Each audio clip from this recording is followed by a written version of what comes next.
Welcome to another episode of the Endurance Podcast with myself, Alex Rhodes, and Dr. Tim Podlogar. How are we doing this morning, Tim? Hey, really well. Woke up super early, did my session, and now I'm sitting in the office talking to you. So you recently have a new job, don't you? You're a lecturer at Exeter University. Yes, I moved down south, nicer weather and bigger climbs. I didn't want to go on to the weather, but you've drifted there as well. But it's to try and detract from that. It's definitely the time of year where we're starting to move indoors. So, did you ride indoor this morning? Of course, at 5 a.m. it's pretty dark. And you didn't fancy going and getting involved in any hill climbs after our last episode? Oh, no. There is no energy after a tough season as being a nutritionist and moving jobs and recovering. So I don't know. I personally, I have a love and hate, but it's going to go on to our topic today. But do you enjoy riding indoors? Because some people love it. Yeah, I actually do. My previous boss keeps getting messages from me when I'm riding indoors, and all my thoughts usually about science are coming when I'm riding indoors. So it's very productive time. And I have many good ideas when I'm doing some intervals. The bad thing about this is that I always forget about what I was thinking about after the intervals, and during the intervals I can't really write the ideas down. So that's kind of the bad thing. It's like a double productive session where you get to think and train at the same time. Yeah, kind of. I don't know, people hate it, but I just love it because whenever I'm outdoors, I can't go on Google and check a study and can go to Google and check something else. So it's much nicer to be indoors and you can't fall and there are no potholes there and it's just nicer. Yeah, I kind of know what you mean. I have that love and hate myself where I don't actually like necessarily being indoors, but if it's kind of steady and easy and I can maybe do some multitasking, then it's great. But as soon as you start putting any intervals sweet spot higher, oh man, you just, I don't know, maybe it's just I'm not fully used to it, or maybe I just don't like the temperature or the lack of cooling indoors, and probably the drift in the differences in power meters, and it just, I don't know, sometimes throws me out. Whereas if I can just sit there and move my legs, some pretty easy aerobic stuff, then I don't know, I quite enjoy that in a way. And you get off after and you're like, I've actually trained and I've done some jobs. This is great. I've got more time. I mean, it's very time efficient. That's why I like it. Going out and you need to clean the bike, you need to put the bike back inside. It's way more clothing. It's always something waiting on the traffic lights and stuff like that. There is nothing like this indoors. And I do think from a physiological perspective, it is more productive. Now, I know you've got to have, if you're a road racer outdoors, if you've got to spend time on the road and bike handling, but from a productive level, there are no starts and stops. There's no, micro rests and things like that. So that duration you're purely pedaling for, and the contraction time is a lot longer. So but that's a good thing. One of the things that I keep thinking about is when I go outdoors, you get these micro accelerations, which when you're on erg mode, you just don't get. So my pace indoors is very, very steady. I'm always in the erg mode, even doing intervals. So there is no small sprints when you just ramp up the power for a few seconds. And I feel I then struggle with that outside because my muscles are not used to it. So it's not the same, and I still think you need to combine both. But I do agree. Maybe it's different riders though, because I have no problem doing that. So actually controlling it is better for me. But anyway, we've got a fantastic guest for today, who has got a lot more experience on the indoor scene. And he can talk us through some of the things. He has raced on the road in the past and has transferred to racing eSports now. So, over the years, Zwift racing and things like that have taken off. And I'm sure he'll be able to tell us more about that. But he now races for an elite eSports team. It's going to be a great conversation to understand some of those changes in between and perhaps some guidance for our listeners out there on, we're going into that winter season now and people are going to get back on the turbo and, there might be some Zwift racing going on there. So without further ado, I'm going to introduce our guest today, Thomas Perren. How are you doing, Tom? Hey, Alex. Doing really well. Had a lot of travel for work this year. So, I guess it's where the maybe slightly reduced hours and polarization of turbo can really help with the amount of travel. Doing pretty well. Just getting ready to fly out again on another work trip. So, yeah. So before we kind of go into a little bit of your background, it's very different in the way that we would traditionally see, especially in the UK, of someone's season, because, of course, you race in eSport, all your races are in the winter. So speaking of polarization, we actually you probably reverse the way you train, and the summer is about like a bit of off season and then having the good weather to then train ready for your season in the winter. 100%. When you say, people's seasons are ramping down and about to get on the turbo, for like the esports season traditionally runs from around September, October, through to about March time. So like completely the reverse of a standard road season. So yeah, like completely flipped on its head. And that must be, that's I don't know, it must be nice in a way, especially living, in the Northern Hemisphere and being able to spend that time in the summer being, out on the road. And I'm sure you probably still do some on the turbo when you're traveling, but it's a real nice dynamic that, like myself, racing mountain bike, we have to spend the winter months doing the training in the wet weather and the dark hours and things like that. So it's a real nice contrast there. So let's just take a step back and, if you just want to tell the listeners, a little bit about yourself, your history in cycling and really how you got into the world of eSport. Yeah.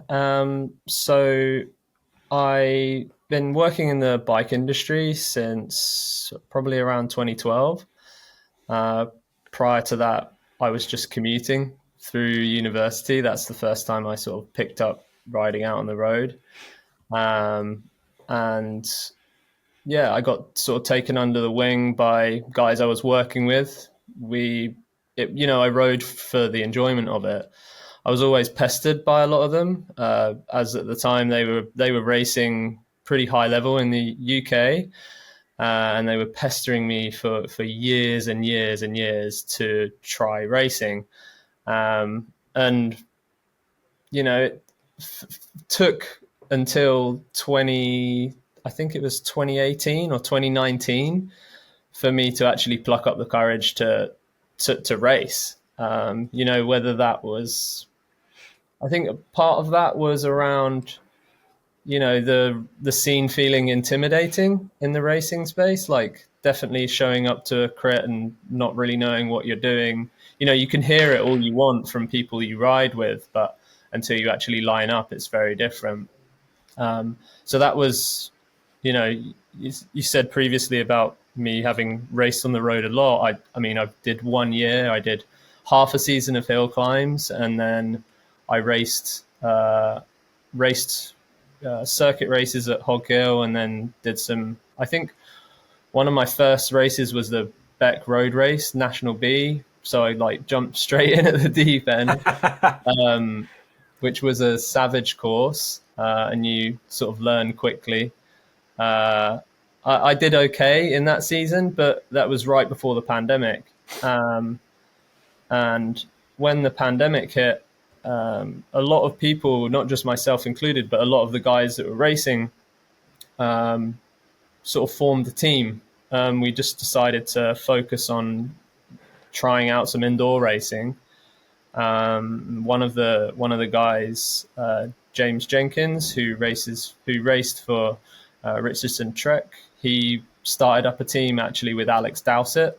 Just a fun team of guys who are all based in Essex, and every Thursday night we would do the WTRL team time trials on Zwift. So we all wear race radio, or like we're all on Discord, so we're all going to hear what everyone's saying.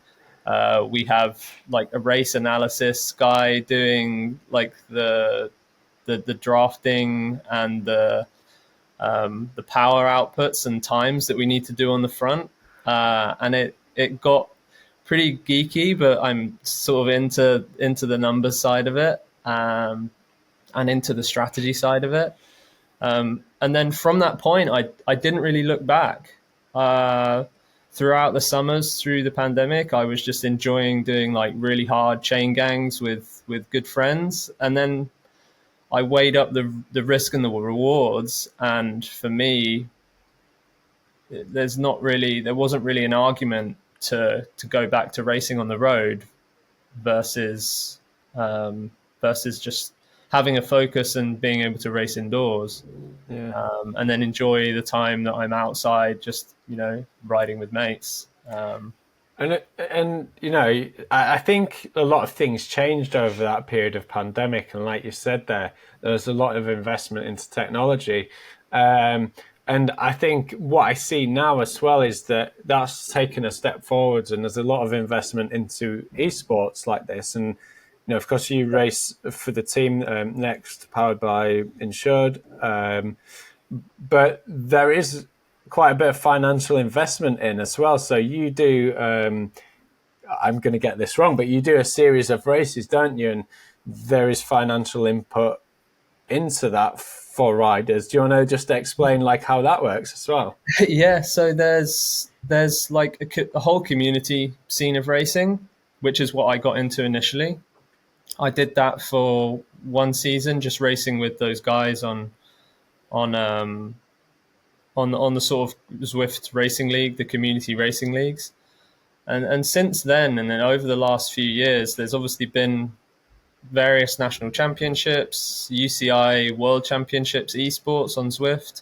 And actually tomorrow there's the UCI eSports World Championships happening on a platform called MyWhoosh. So both Zwift and MyWhoosh put on elite races.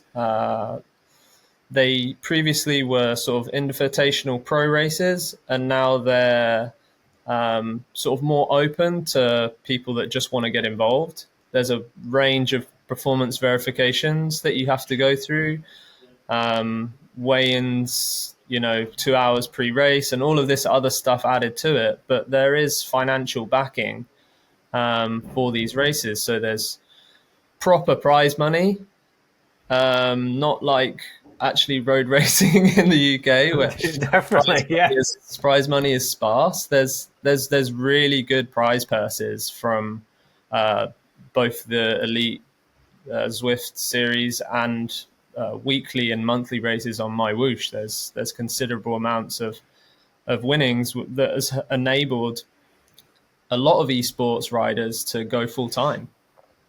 And that, that I imagine that attracts a lot of good riders in that aspect. They're not going to be, whether you get any world tour riders, but they have contracts that financially support them, but definitely Conti level and slightly lower, but still very good riders. I imagine it actually attracts a pretty good depth of rider in there.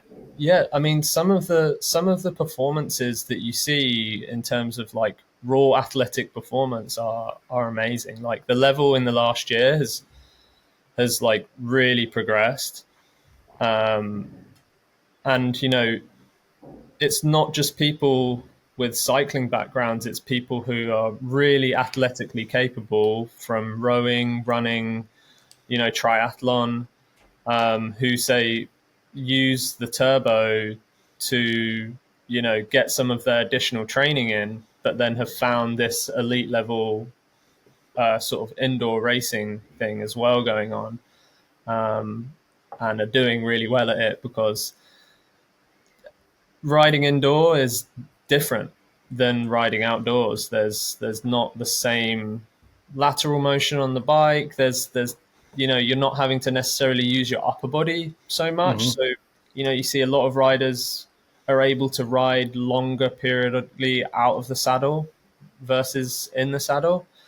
So there's different things that and different techniques that in riding, and how people who are riding indoors have adopted. I come more from a cycling background, so the way I ride indoors is, nigh on identical to the way I would ride outside. But you get a lot of runners that say jump on the turbo and much prefer being out the saddle, and might spend, prolonged periods of 20, 30 minutes out of the saddle. Yeah, I mean, it is fascinating, how that is. And I was actually just thinking then on that side that, Tim, you're missing a trick there, that you could be sat reading some research and earning some money, some extra cash at the same time. So, we need to get you in on those races. But it is a fascinating world, and I don't think there's many of us, including myself, that really know, some of those. And the listeners, probably a lot of listeners who just ride on Zwift, but don't necessarily know what's going on in the background there, and all this input that's going in, and the different riding styles and stuff. So I really want to dive into that stuff, and what you see, what are the major differences that you see between riding outdoors and indoors, and whether that's just training or whether it's racing as well. Like, there's some different dynamics there. Yeah, I mean, for me, one of the biggest things is, you touched upon it, is efficiencies, and like how you can train efficiently, in terms of efforts that you're able to do indoors. So there is nowhere I live where I could do 3 by 30 minute sweet spot efforts at torque with a 5-10 minute gap in between. Unless you go up and down the bypass outside. But even then, the way you're pedaling at torque, when you're riding on a flat road and having to get over the top of the pedal stroke, is so different to the ability in like shifting maybe forward on the saddle, like in reenacting as you would be if you're climbing, and using like different muscle groups. The only way I could recreate that is riding up and down a mountain potentially.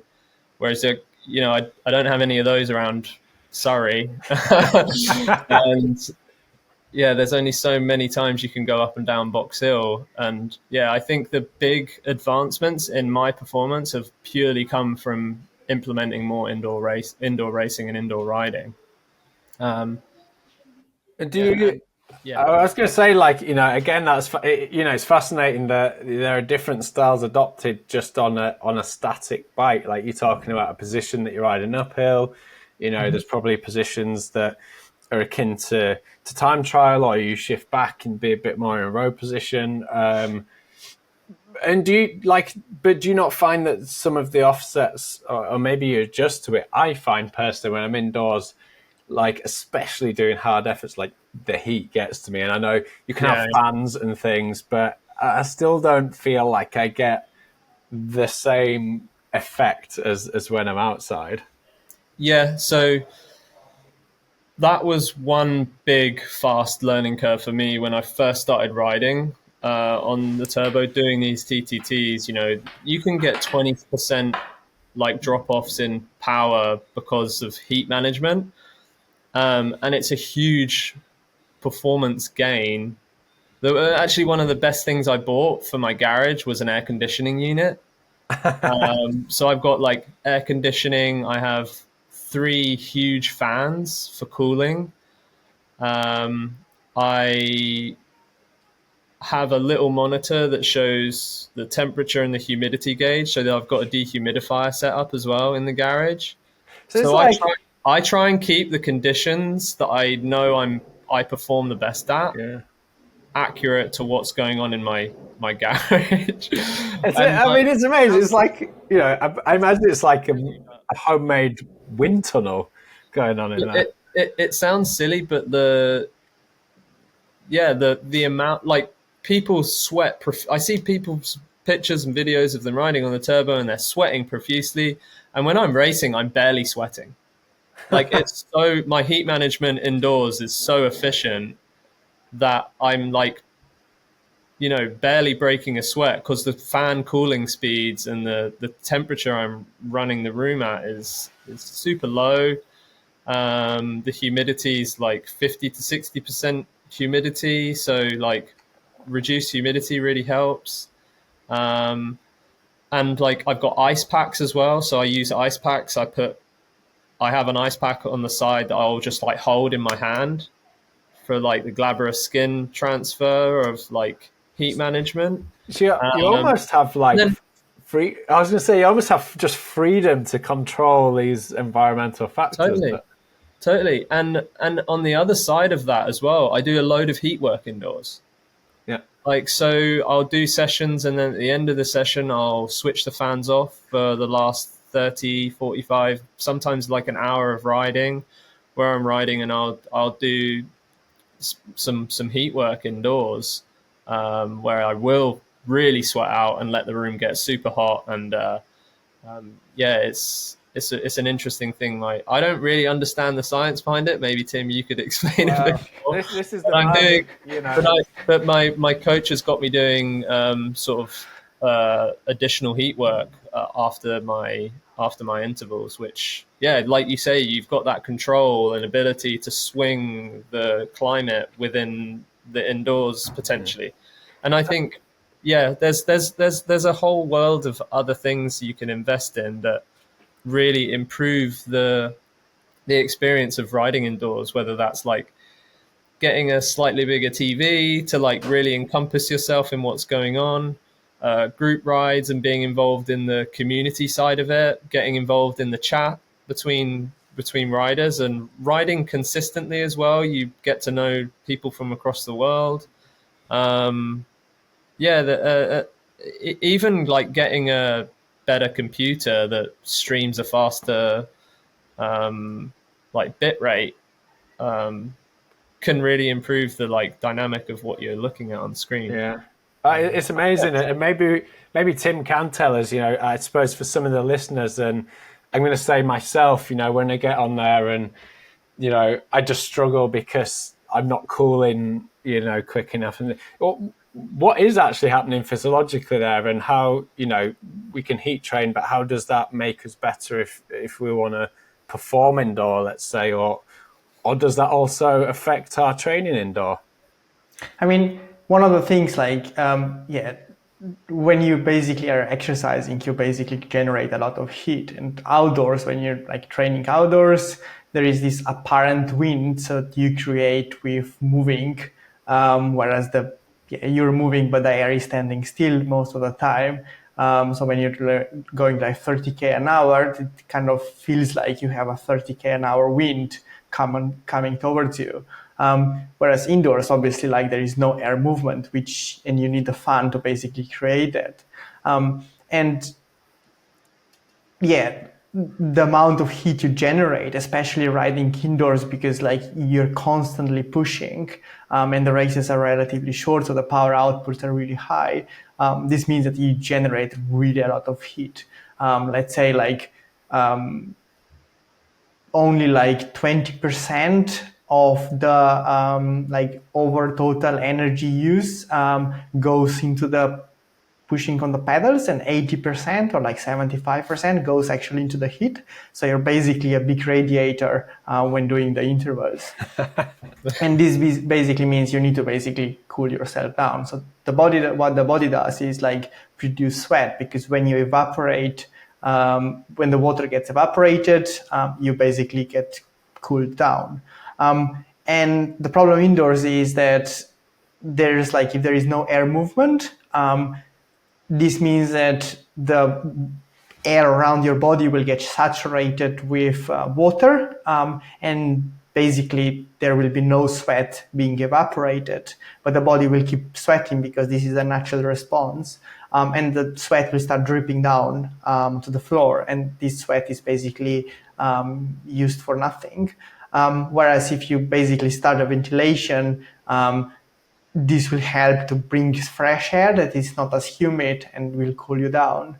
But then the problem with indoor training is also in the winter, if you do it like in a relatively small room, the fan is not enough because the water, the air gets saturated with water, and this means that the humidity will go up, and there is basically no more space for additional water in the air. And as a result of that, basically, even though the fans are going full on, if the humidity in the room is like, I don't know, let's say 80%, the cooling will not be very efficient. So you want to bring the humidity down. And this is when like dehumidifiers and air conditioning units are actually becoming very useful, because they not only like, when it comes to air conditioning, reduce the temperature of the air, they also reduce the humidity in the air, and makes everything much easier.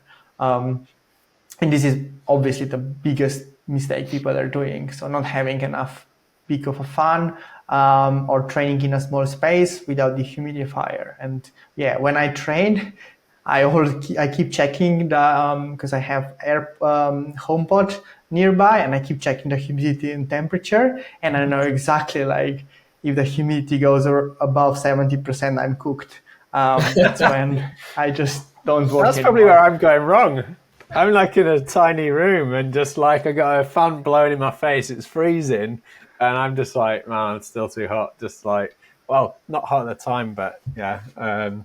But yeah, it's like it's fascinating how you can, because out on the road we don't get control over environmental conditions, and we see that, we see that in Grand Tours and things, and Tour de France, for example, middle of the summer can get super hot and stuff, whereas you almost just have a bit more finite control over performance in this as well. What Tom, what do you find harder? Like, as a silly question, but you've done a bit of racing outdoors and racing indoors, and I mean, there's so many different, like, the dynamics of racing outdoors is 10 times harder mentally. And like, one of the big things for me was that the mental fatigue of racing outdoors versus the physical one, positioning, handling, descending at speeds. Like, when you're a smaller guy, lighter guy, racing in the UK is pretty unforgiving. Racing anywhere, being a smaller guy, I think is a little bit more intimidating, especially when you're, in a large bunch. Like, I don't know, I just always felt really intimidated by having people like super close to me descending at really, high speeds. And in the UK, on UK roads, where the road surfaces is really, they're not the best, let's be honest. We don't really get like small climbers here, do we? Like, we don't breed. I mean, we do, but often those guys, part of bigger team and race in Europe, whereas the road racing here, there's no real climbing. So we have some big, powerful guys who, like, you're just next to them, like, man, look at the size of your leg. Like, yeah.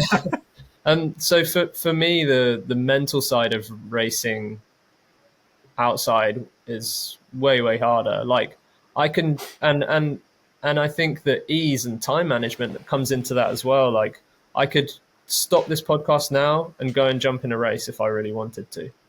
Like, the accessibility of being able to go and race. I mean, it wouldn't be an elite race. There probably wouldn't be that many people in it, but I could get a competitive itch by going and doing an indoor race in the next hour or whatever. And I think, in terms of what's harder physically, well, I don't know. Some of the Zwift races I've done. I guess a race can be as hard as you want to make it for yourself. Effort's You effort. could, you could decide to try and sit in and sprint in Zwift races. There's actually a lot of technique to drafting, knowing how the different platforms work, knowing how the different games work, which I think a lot of, you get some strong guys that come on and think, they can just outpower these like eSports racers who have been doing it for years and years. And you do get some of that. Like if it's on a climb, there's nowhere to hide, but definitely on rolling terrain indoors, there's technique. There's knowing how the game functions and works and how draft works and when you can save your energy and how to conserve your energy. So it's it's getting as close to what you can without the handling as road racing, really, because that's definitely what you would do there, unless you're like Pogacar or someone and ride off from anyone when you want. But yeah, so like just the setup and thing is amazing. And I do want to go. Speaking of control, I do want to go onto the nutritional side of things because, again, that might be a thing that can be controlled in a different way. There might be different dynamics with that.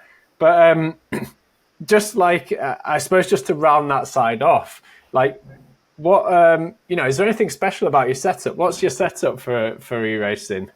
So I've got my racing bike for indoors is an aluminium racing bike. Weight isn't an issue. So like a sturdy bar stem setup. I prioritized, good shifting. So I've got electronic shifting on my bike. I use an SRM power meter where data really is super key, and alignment of the turbo trainer to our power meters is really important for like verification purposes. We have to dual record in elite races. So we record our power meter to the head unit, and then we use the turbo trainer as the primary source of data when we're racing. And then we need to then send that secondary file through. So ensuring like a good, accurate power meter is used I only use the power meter specifically for my training. I like one source of data for all of my training, so that's what I use. But yeah, there's specific turbos as well in elite racing that you're allowed to use or not allowed to use. So there's set rules. So I'm currently on a Wahoo V6. I'm not on a rocker plate, although lots of riders and some riders in my team use rocker plates to allow for more comfort and lateral and fore and aft movement of the bike. I prefer the bike to be static, actually. I didn't get on very well with a rocker plate because sometimes it can encourage a reverse form. Like when you step down when you're sprinting, the bike normally goes the opposite way. But on a rocker plate, if you put your weight on one side, the bike can rock towards that side. So you need to be really mindful. And it's just an added thing that I didn't find that was sort of necessary. Then yeah, good laptop TV setup. Like I said already, like air conditioning units and dehumidifiers and stuff, super key. So it sounds like, outside that, like, for people who might want to get into it or, are still on there, you don't need, super high-tech gear at the end of the day, just having a bike and, obviously there's a financial input to have a turbo trainer, but, those are almost minimums that you that you need. You don't need any elaborate, expensive bikes to be able to do this and take part. is there a specific bit of equipment that you just couldn't do without for indoor racing? The big game changer for me, like I said, was getting the aircon unit. It sounds like, I mean, they're not cheap, but even going back to that, I was doing the racing early on where I wasn't even using a fan. I was just opening the window and was assuming that would be fine. Just having having a good high velocity fan, you can pick them up fairly inexpensively, will change the game. Like from a simple terms, like just having a good fan and then building up from there. It doesn't need to be all at once. Like I got one fan and then I was like, oh, well, maybe I need some cooling more from the side. So I got another fan, one directly on my face. You don't need to go all in. It's taken a few years to sort of finely tune and get the setup dialed. Yeah. Cool. So like switching over to nutrition now, things about what we can control. And I suppose before we dive into some of the things that we could do, are there any specific differences or changes that you've made from riding indoor and outdoor? Do you think it might be because, increased sweat rates, or maybe because you got so much cooling, you don't have that you need to think a bit more about hydration, fueling during some of these races, pre, during and post. Are there any specific changes that you can think that have happened since getting into that? I think, when I was riding outside, racing outside, I didn't have a huge focus on my nutrition. I was actually probably pretty bad when I did do those road races. I showed up doing 3-4 hour races with 2 gels in my pockets, like thinking that would be enough, like an idiot, and not getting on too well physically after that, feeling horrendous. The races I did do were fueled terribly. We obviously have to do verified weigh-ins in esports. That's a large part of elite esports is doing verified weigh-ins. So throughout this season, I'm perhaps a little bit more focused on what I am eating, and in the lead up, one of the big changes I made in the lead up to certain big events is I'll do 3 to 4 days of low residue in that run up. But my training's changed massively. Before I was doing between 14 to 18 hour weeks. Now I'm doing 6 hour weeks, 8 hour weeks. I'm not riding the same amount, so I'm not needing the same amount of food. And my numbers have never been better from a performance standpoint across my whole power profile. I race and ride completely polarized. I either race 2-3 times a week or I'm riding in zone 1. Like there's no in-betweens. If there isn't a race that I'm doing and I want to swap that one out for a workout, then I'll do a very specific, like high intensity workout, especially throughout the season. And my hours have gone down massively. Obviously, really hyper focused on carbohydrate intake being the key factor for both racing and recovery, and then also in the lead up to like big A races as well. And yeah, I think some of that is probably forgotten in a way that as well, there are weigh-ins with this, and you go through, specific weigh-in protocols. So power to weight ratio is a factor in that as well. But equally, these are very high intensity races as well that we're seeing. So there's going to be, quite a variety of things that are going on there. So during a race, how, I suppose to start with, how long are they? Or, how often do you get short races? Do you get long races? Do you fuel during? Yeah, so the elite races are between an hour to 2 hours, really. So they're not Grand Tour or World Tour level sort of races, or even like, you know, elite racing in the UK where it might be 3 to 5 hours. They're not at those lengths. There But are it still could be quite intense for that duration. Yeah, you're talking like intensity factors of over 90 for an hour. Pretty common to do like be very close to your limit for a whole hour. Really, um, yeah, the intensity of the race is like, I imagine when a longer race is on, it's on, and it's a similar sort of intensity when with racing esports. There's very little sort of downtime if you're racing indoors. It's there might be a few chilled moments, and again, like tactically, when you're on a team racing indoors is very different to when you're racing on your own. I'd say there's way more tactics indoors that I'm enabled to now because we're all on Discord, we're all on Race Radio. We have a DS who's in our ear as well. Like I didn't have any of that. I didn't have any of that racing in the UK. I mean, you're not allowed race radios in the UK, so the tactics come into play indoors just as much, and the nutrition comes into play just as much indoors, if not, I would say, equally to outdoors. Like you said, making sure you're starting the race.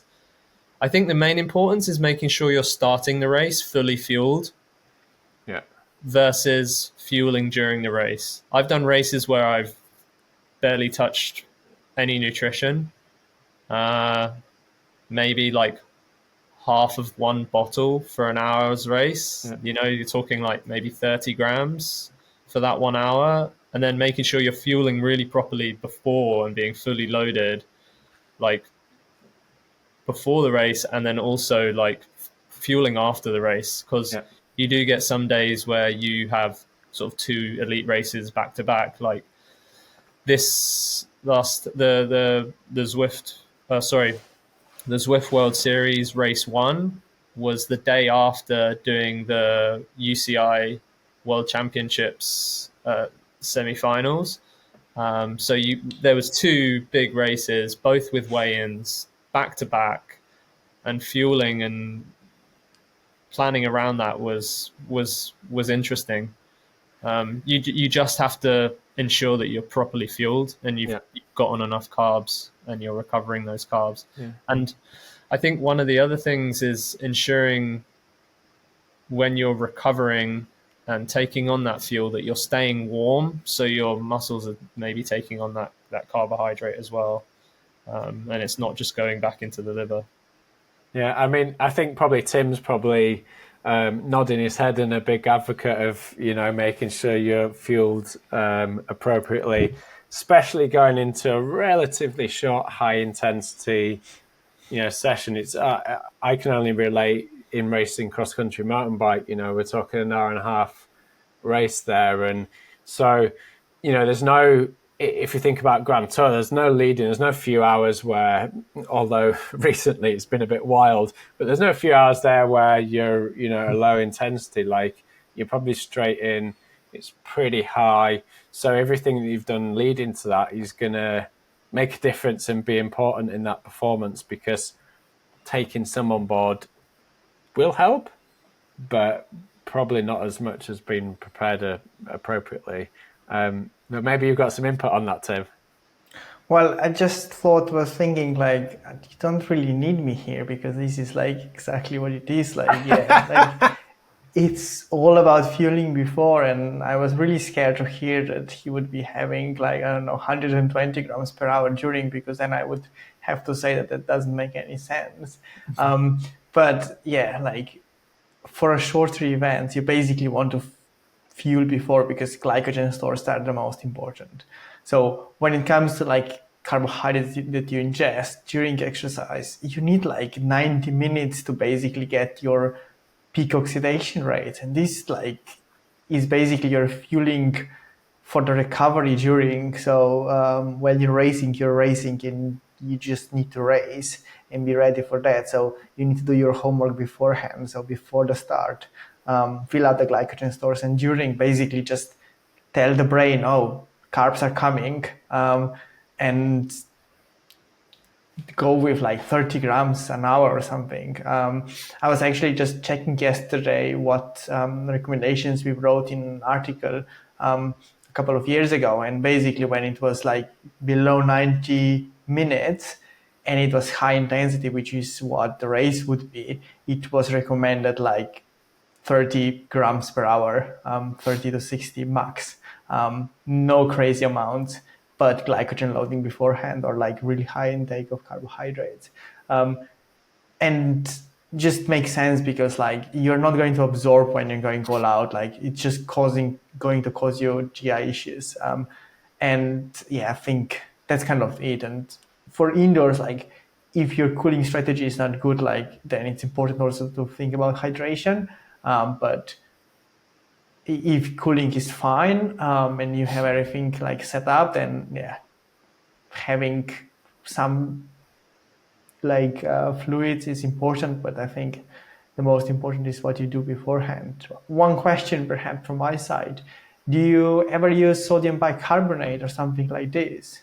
I don't, but a lot of guys on the team do, and have done. I haven't experimented with it from hearing just negative things of people using sodium bicarb. I guess the safety of being in home, if I was to have any gut problems, my toilet is like in the next room. So, but no, I've heard of the benefits of using sodium bicarb. I haven't personally experimented with it, but a lot of the guys on the team do. I think it's like 0.2 grams per kilo, 2 hours loading before or something, and using a carbohydrate carrier. I think Yeah, that was kind of general, like what I've heard from the team is, I mean, they talk about it. There's a lot of stuff discussed, everything nutrition to set up to equipment all the time. It's a constant stream of stuff. But yeah, I think sodium bicarb is one of those things that it's always existed. Like it's existed for a long time, but then it's got swept under the rug a bit because just ingestion protocols were pretty heavy then. And I don't know if anyone, including yourself, Tim, has tried to do that the old-fashioned way and mix it into water and then try and I mean, that is hardcore. It's like drinking seawater.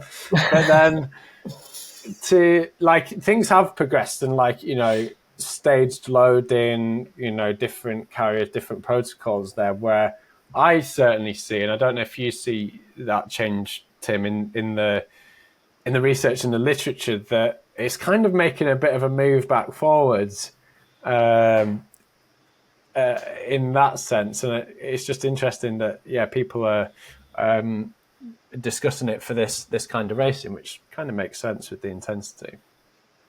I mean, yeah, like trends come and go.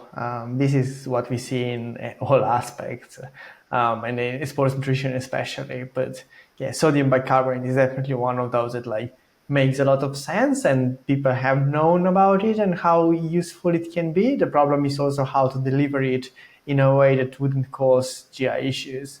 And yeah, like the disgusting days of just having the powder. And I remember doing that like 5 years ago, because when I was training in the school, and I was just using it for training for like 5 times 8 minute intervals in the morning, and it was just like I did it for a few months, and I think like I couldn't touch sodium bicarbonate for like 2 to 3 years because it was just so disgusting. But now we have like other ways of getting the sodium bicarb, and it kind of makes sense. But then for e-racing again, like for instance, the problem would be you're lucky that like the weigh-in is like 2 hours before because you can just have it after. But then if you're racing the next day again, then your weight might actually be up because you might not get rid of all the sodium. and then you need to basically go on a really low sodium diet afterwards, and hope for the best. Because we usually see with like the riders on a time trial day or something, that the next day the weight is a bit up because of all the sodium. But yeah, I mean, I think it's a marginal gain at best, and I think like the biggest differences are made in like making sure that you're carb loaded and you go on a low residue diet, to make sure that the weight doesn't go up with glycogen loading. And yeah, I don't really have much to add here.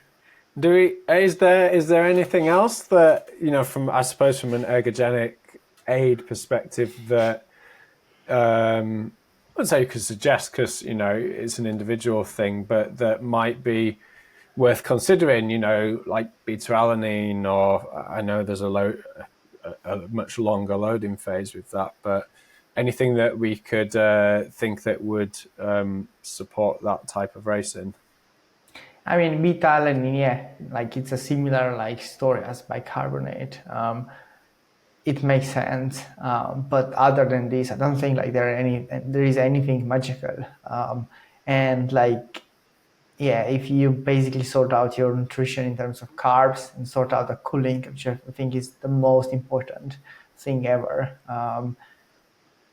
Really strong fans, and it doesn't really help if you go outside where it's like 4 degrees and you're riding outside at 4 degrees without fan, because you will get soaked wet. And yeah, it's So, just, I mean, that's perfect. So Tim's top tips for indoor riding is sort out your carbohydrates, sort out your cooling, and ride more indoors. yeah. No, I mean, it is really interesting in, those aspects, and, how you certainly approach elite racing indoor. And in a way, it's almost, a little bit more precise and nuanced than racing outdoors, because you have a bit more control over these factors and the dynamics of that racing. So, like, it certainly opened my eyes to a lot of things there, and I'm sure that the listeners have probably been inspired to get on the turbo train, maybe try some racing over the winter. But what I will try. I'll go and race. You were on this morning. Well, I will start racing perhaps. I'm just getting a new kicker, and I just got a new tax here in the school, so I perhaps will try to go back into racing. Tom and Tim might go head to head. Let's go. But from your perspective, Tom, and this could be anything, but kind of what are your big pieces of advice, or I don't know, so let's three top tips for the listeners. And I suppose let's look at it from a perspective of someone who might be just getting into indoor riding and racing versus someone who does race and wants to perform that better. What would you say your top tips are? One of the biggest things that got me, I used to hate riding on the turbo, to be quite honest. Like, before the pandemic hit and we were sort of more forced indoors, the thing that got me indoors and got me enjoying the turbo was community, was having friends to race with. Changes the dynamic of riding indoors massively. So my biggest tip for anyone looking to start indoors racing is don't just jump in and do it on your own. Like, join, like, there's plenty of teams, there's plenty of clubs like that can help as well, guide in terms of like correct equipment, best practices for racing indoors, best practices for like dual recording and all of that. There's enough guidance, there's enough people out there that will be there like with open arms to people getting into riding of all categories, like at the elite level all the way down to sort of the different categories. Like there are clubs and options and like sections of being able to race. If you have a group of mates that want to all do some turbo through the winter, I would suggest try and put a team together. You need 4 to 6 riders and jump in and do a team time trial and see how you get on. Use Discord as well. It's a great way to communicate, and to sort of all be on sort of chat together as well. So yeah, first point would be like community, for sure, from a racer's perspective, because there's a massive community out there. Like the Zwift Racing League on a Tuesday across all categories, I think had around 3,000 odd people racing every Tuesday night or throughout the day. There's different time zones as well to accommodate different people, but yeah, there's a huge community of people riding and racing indoors, and I would say just get into it and try and learn about it as much as possible, because there is different dynamics to it than there is outside. And what about those who are wanting to, say, up their performance or getting into the higher end of racing?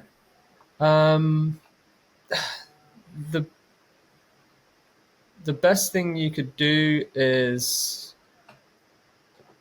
well, I would say like ensuring good equipment going in and knowing what the protocols are. I would say, you don't necessarily need to have everything else dialed in your setup straight away, but just knowing what the requirements are. Like there's a rule set online that people can read through, so they understand the parameters and the things that we have to go through to race some of the elite races. Mm-hmm. So understanding some of that is really good and sort of will set you up for success. The things like protocols in using dual source power, always recording heart rate, using your turbo trainer as the direct power source, and all of those kind of things, then weigh-in protocols and that kind of stuff. And just being really open and transparent with data, I think, is the main thing for elite racing. And what's the one?